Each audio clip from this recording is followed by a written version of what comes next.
All right, today we're diving into A Twin's Lament, a really personal memoir by Jean Starling. This is a powerful story about the incredible connection between twin sisters and the really complicated journey of grief that comes after losing someone that close. So let's get right into it. You know, the whole story really hangs on this one, almost mystical idea. This line from one of Jean's poems just perfectly sums up that unspoken, intuitive connection she had with her twin sister Berling. It's this bond that seems to go beyond distance, beyond logic, and it sets the emotional tone for everything we're about to talk about. Okay, so first, we've got to understand this bond, right? Jean and Berlin were fraternal twins, and as they grow up, they lived very different lives, often miles and miles apart. But that distance, it really didn't do much to weaken a connection that was there from the very beginning. And when you put their differences side by side, it's just fascinating. You've got Jean, who is taller, more outspoken, the one she called the goody two-shoes. Then there's Berlin, who is quieter, but Jean always saw her as this fighter, someone willing to try just about anything. They were total opposites, physically and in their personalities. But it seems like these very differences are what made their connection so unbelievably strong. And, this whole dynamic, it really started way back in their childhood, and it just comes alive in the stories from when they were kids. Man, their childhood was packed with some seriously wild adventures. Berline was usually the one starting things. She's the one who decided they should walk over a high train trestle, which, by the way, got them picked up by the police. And get this, she was the one chasing their brother up a tree with a butcher knife. Seriously. Jean was usually the more cautious one, but she always went along. It just shows you how inseparable they were. And look, that's really the key here. They fought, sometimes really fiercely. Jean even remembers Berlin pushing her down the stairs one time. But underneath all of that, they were a single unit. They did everything together, and that's what created this unbreakable bond that would end up defining their entire lives. Okay, so the story takes a really tough turn as they get into adulthood. We're now shifting to Berlin's long and just devastating battle with chronic illness. It's a struggle that would test her body and their bond in the most heartbreaking ways. And this timeline, wow, it just shows you how relentless this illness really was. It all started in her early 20s with type 1 diabetes and a heart condition. And over the years, the diabetes just tragically got worse, eventually leading to blindness and kidney failure. By her final year, her entire life was just these grueling dialysis treatments, as her body was, as Jean puts it, failing in every way. And for Jean, you can only imagine. Watching her twin go through this from thousands of miles away, it was like its own kind of torture. She describes feeling Berline's pain like a jagged dagger right inside her. This whole time was just filled with this immense feeling of being helpless and this crushing guilt that she couldn't be there to do more. Okay, this brings us to what is really the emotional heart of the whole memoir.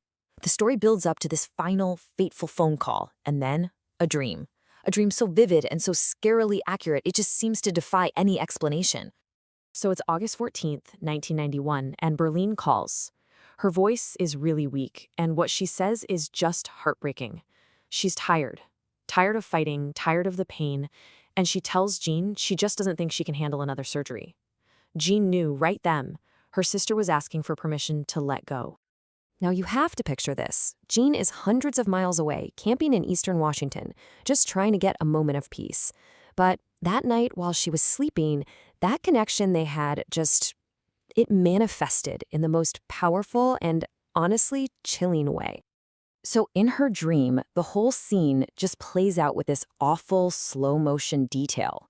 She's on the phone, and a voice just delivers this simple, devastating message. Berlin has gone. So direct, so final. And Jean's reaction in the dream, it's just this raw, primal scream of denial. A scream so powerful, it actually woke her up.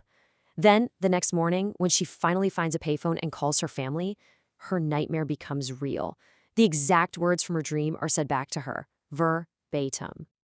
So, how do you even begin to move forward when a piece of you is just gone?